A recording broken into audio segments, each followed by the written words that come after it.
ये क्या है? বলিউডে সিনেমা বয়কটের ঘটনা নতুন না। এর আগে শাহরুখ খান, সালমান খানের মতো তারকার সিনেমাও শিকার হয়েছে বয়কটের। এবার হলেন বলিউডের মিস্টার পারফেকশনিস্ট আমির খান। অভিনেতার মুক্তি প্রতীক্ষিত সিনেমা সিতারে জমিন পারের বয়কটের ডাক দিয়েছেন দেশটির নাগরিক। ভারতীয় গণমাধ্যমে উঠে এসেছে এমন তথ্য। সংবাদ মাধ্যমের প্রতিবেদনে বলা হয়েছে, ভারত নিয়ন্ত্রিত কাশ্মীরের পেহেলগামে সন্ত্রাসী হামলার ঘটনায় বলিউড, টলিউড, দক্ষিণী তারকারা একযোগে প্রতিবাদে সরব হয়েছিলেন। তবে নীরব ছিলেন আমির খান। তাই মিস্টার পারফেকশনিস্টের ওপর রাগে ফুঁসছেন তার সমালোচকরা।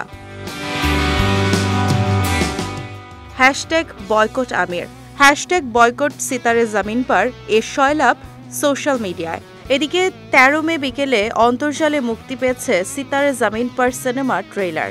৩ মিনিটের ট্রেলারে আমিরকে দেখা গেছে একজন বিখ্যাত বাস্কেটবল কোচ হিসেবে।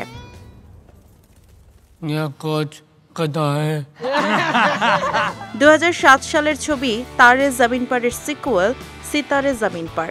এ ছবিতে দেখা যাবে ১০ জন নতুন মুখ, যাদের প্রত্যেকেই বড় পর্দায় অভিষেকের অপেক্ষায় আছেন। ২০১৭ সালে সিক্রেট সুপারস্টারের পর থেকে আমিরের কোনো সিনেমা আলোর মুখ দেখেনি। লাল সিং চাড্ডা ও থাগস অব হিন্দুস্তান ছবি দুইটি বক্স অফিসে মুখ থুবড়ে পড়ে। তবে তারে জমিন পারের সিকুয়েল ছবি নিয়ে বেশ আলোচনা হয়েছে। মনে করা হচ্ছিল এই ছবিটি আমিরের ক্যারিয়ারের পুনর্জন্মে সাহায্য করতে পারে।